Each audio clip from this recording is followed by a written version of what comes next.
Maverick Alviar, kasama ang ating panelist na si Ma'am Lalaine Yanilya Aquino.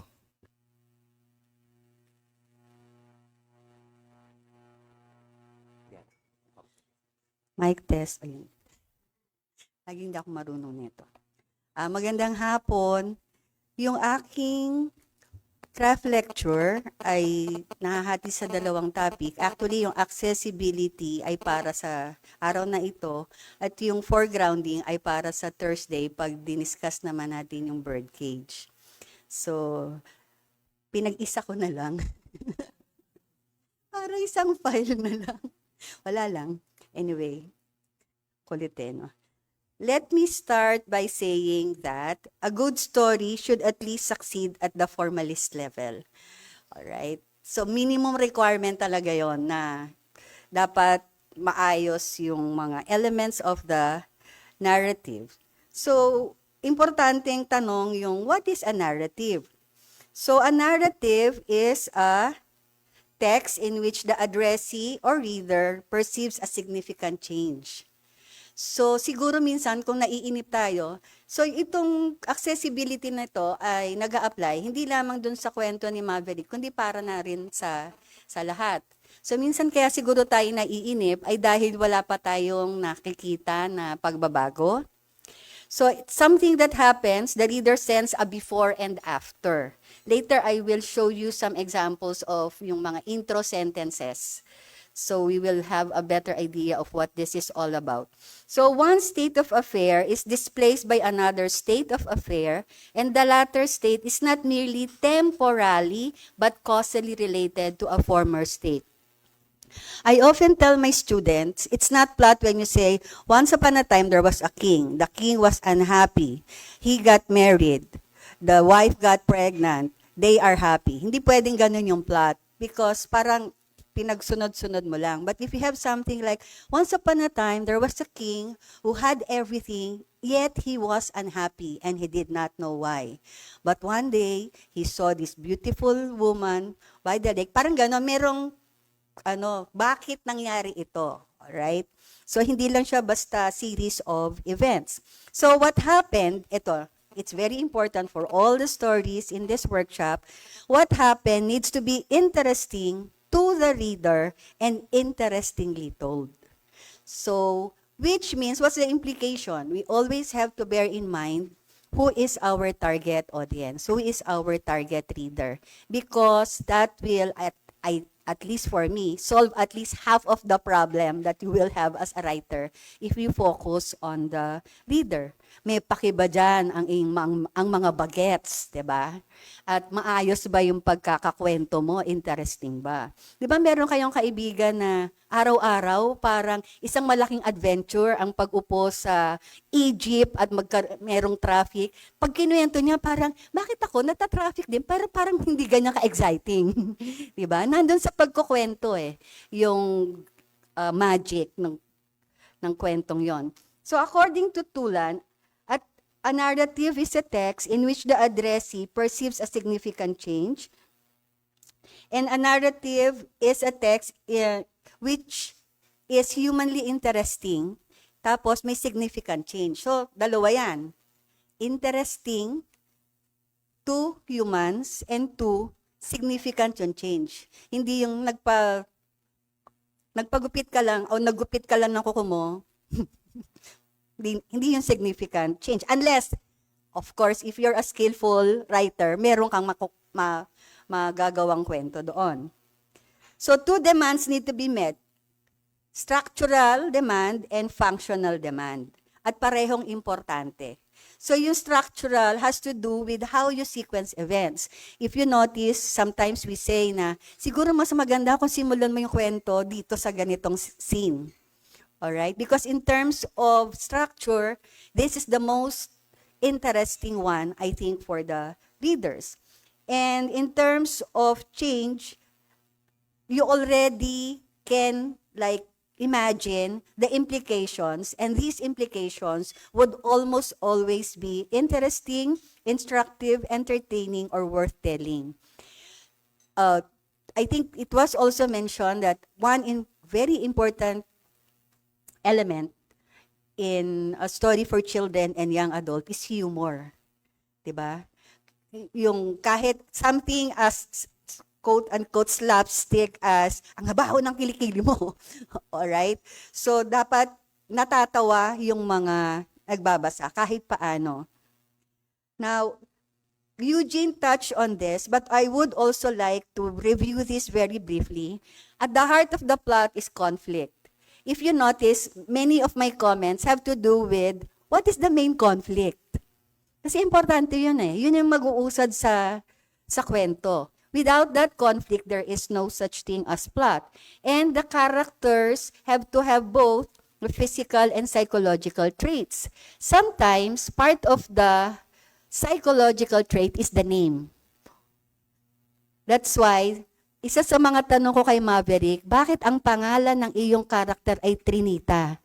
Kasi, one, kakaiba siya. Pero hindi ko makita kung bakit, ano yung reason dun sa story, bakit Trinita siya. Or tama ba yung pag-pronounce ko? Ayun. So, yun yung isa sa mga tanong ko sa kanya, na bakit Trinita yung pangalan. Tapos, walang physical description. Sadya ba yun? O nakalimutan mo lang? Kasi dapat may reason ka eh. Like for example, if you're familiar with the story, What is Serendipity by Twink Makaraig, there is no physical description of the character of the protagonist. But you will realize that it was intentional on the part of the writer because without the physical traits, any child reading the story can identify with the protagonist. So ganun din ba yung reason kung bakit walang physical traits? Theme. The theme is an insight. So, you know, ang sayang magbasa ng kwento na pagkabasa mo, ay oo nga, no, minsan ganun ang buhay. Meron ka talagang nakuha. Alright? It may not be as profound as a philosophical treatise, pero meron ka talagang nagigets na napaka-importanteng bagay na nakarelate ka. Tapos the setting, physical, psychological. Like for example, one of my questions again for Maverick is, kung hindi ba to nangyari sa Oman, yung kwento mo, will the story hold? So dapat ba nasa abroad siya? Kung sinabi mong abroad, kahit sang abroad, pwede ba? Kung sa France, kung sa Spain, pwede rin ba? Importante ba nasa Oman siya nangyari? Now, in terms of psychological setting, what is the dominant mood, atmosphere that is created by the story? Pagkabasa mo ba, alam mong, uy, masayang storya to, o malungkot na storya to, or napaka-hopeful na storya ito. And then, of course, very important is point of view. From whose point of view is the story told? And you have to stick to that and be consistent with that, especially if you're targeting much younger audience. All right.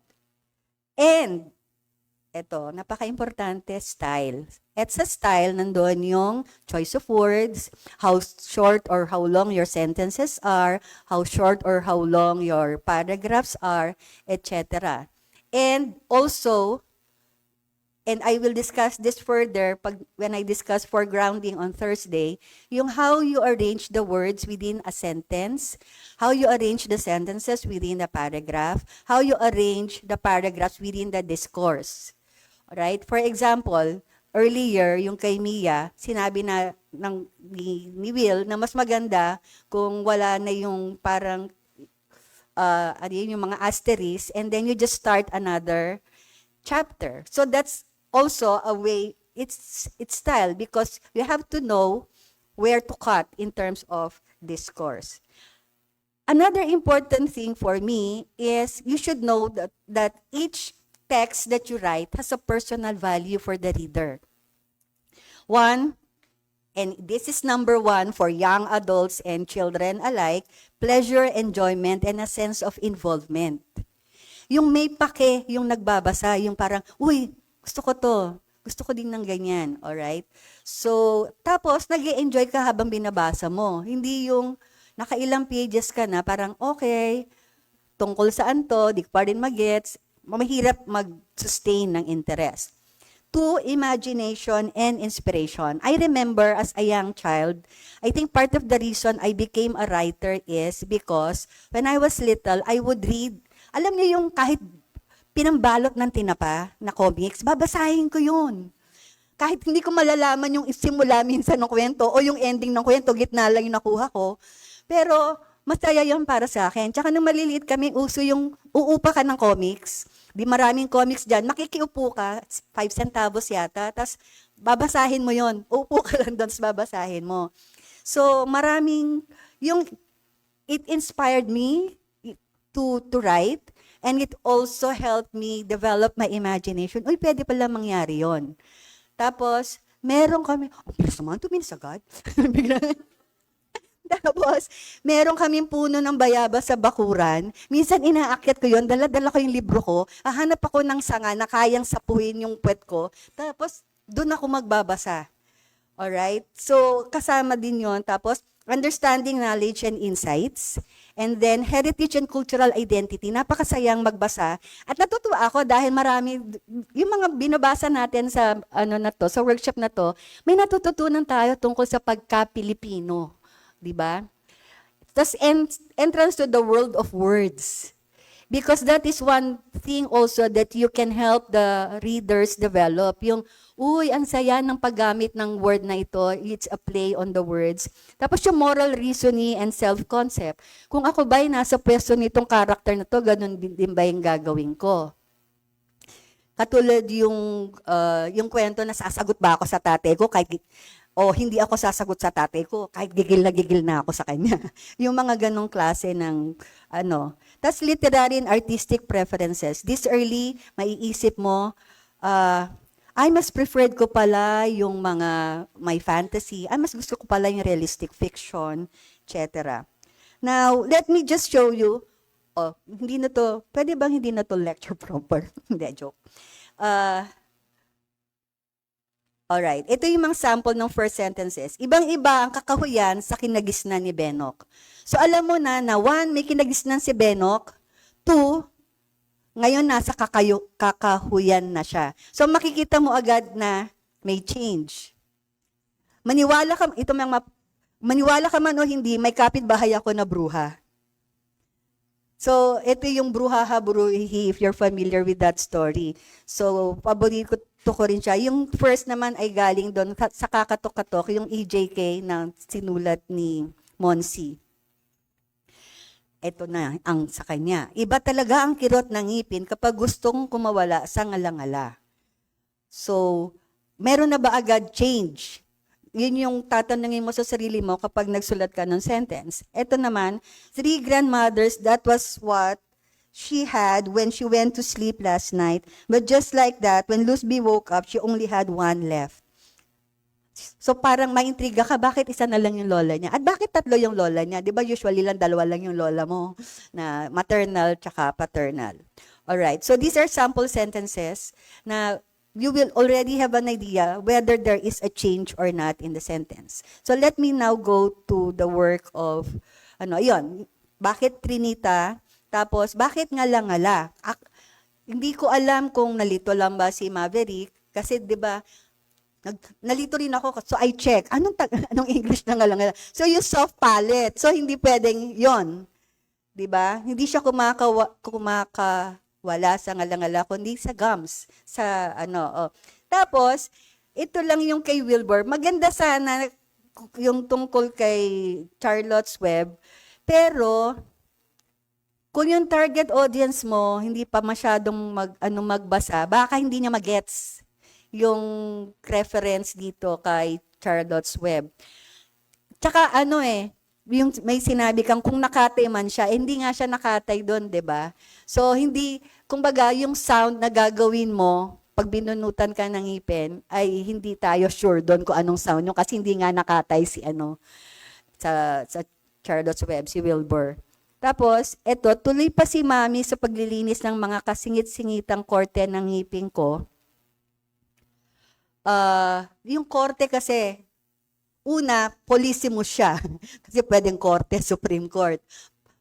So, I think part of in terms of diction, ingat din tayo kasi baka polissimos yung word, tapos you did not give enough context clues for the reader to be able to determine the meaning of the word. So, ayan. Okay, punta muna ako sa, bakit parang may nawala? Ay, sorry, nilagpasan ko. Ito. So, ito yung importante na qualities that make stories accessible to readers. So, ito ay para sa lahat sa atin. One, yung meaning. Na pag binasa nila, klaro, ang ibig sabihin nito ay, alright, ito ay tungkol sa pagmamahal sa bayan. Ito ay tungkol sa agimat. Ito ay tungkol sa isang bayani. Tapos, there should be a sense, yung may predictability. Why? Kasi ini-encourage mo yung reader mo na magbasa. And therefore, bibigyan mo siya ng power. Empower the reader to be able to tell what will come next. Hindi naman para sa lahat ng scenes, alright? But at some degree. Tapos yung conceptual information, ito yung sinasabi ko kanina na cultural, mga heritage, yung mga factual things or things that we don't know about of some of our regions. Kaya ang sayang magbasa ng mga galing sa Visayas, galing sa Mindanao, kasi may additional na dagdag na konsepto, tas room to make inferences, ganito siguro ang mangyayari sa character nito. Tas yung literary quality, yun nga, yung characterization, yung setting, tas yung authentic social and cultural significance. Kahit na fantasy siya, di ba minsan yung masasabi mo, hindi sa tunay na buhay, hindi naman ganyan magiging reaction mo. Or kung kaibigan mo yan, hindi naman kayo ganyan mag-usap na napaka-formal nyo. Di ba? Tapos, yun nga, yung language, the way that you describe things, the way that you use verbs, the way that your choice of words collocate well. So, all of these things. Tapos, alright. So, eto lang yung mga tanong ko para kay Maverick. Yon, one, the significance of the name of the protagonist. Two, bakit marami pa rin siyang bulok ng ngipin? Pinabayaan ba siya ng nanay niya? Kasi, hindi, kasama ba yun sa characterization mo ng relationship nila na ito si nanay dentista pero mas iniintindi niya ba yung mga pasyente niyang estudyante kaysa sa sarili niyang anak? So, yan, yung mga sasagutin mo mamaya. Tapos, do the teeth serve as metaphor? What about the gene? So, metaphor ba siya o literal? Nasaan ang nabanggit na kuya? Binanggit mo lang siya pero hinahanap ko siya. Asan siya? Paliwanag mo yan mamaya. Tapos, where is Trinitas father? Ano ba, naghiwalay ba sila o namatay yung tatay? Hindi rin yung malinaw kasi sa akin. Ito yung mga tanong ko na ibig sabihin, medyo nahirapan ako sa accessibility ng story. So I was like reading it from the point of view of a young adult reader. Kasi kung ako young adult, tapos binasa ko to, ito yung mga itatanong ko sa'yo. So, was Trinita born in Oman? Why does she sound like someone who was born in the Philippines? Kasi the voice of the protagonist sounds like someone na sa Pilipinas lumaki. Tapos, does Trinita's mom want her to be a dentist like her? Si nanay ba yung may gusto o si Trinita on her own? Kasi hindi rin yun malinaw para sa akin. What is the significance of the scene with the grandmother and her being a dentist as well? So, magiging tatlong generation na sila ng dentist. Pero bakit mo kailangan i-mention na naging parang katulong si Lola, tama ba? Para lang siya makatapos ng dentistry. Tapos, what is the main conflict in the story? Ito ba yung yung conflict nilang mag-ina? Pero ano yung nature ng conflict? Hindi malinaw sa akin kung dahil pinipilit siya maging dentista, dahil pinapauwi siya, o dahil kung pinanganak siya doon, parang ina-expect ko magiging mas close silang mag-ina, dahil especially wala yung tatay, tsaka wala yung kuya. Tapos, yung final question ko is, what is the main function of the gene as a literary device? So, yun nga, metaphor ba siya? And I tried to do simple research on this. Si gene kasi marami pala siyang function, tsaka sa Islam, at tsaka doon mismo sa Arabic culture, may liken siya sa a little below the angels or something like that. Basta meron siyang level na hindi naman siya kapantay ng mga anghel. Pero, yun. So, alin doon sa mga characterization ng gene ang gusto mong or you were intending to use in your story. So, mamaya mo na yung sasagutin. So, yun lang. Because these are the questions that affected my accessibility of the story. These are the questions that I ask. All right. Sorry, madaldal lang. So, fellows, meron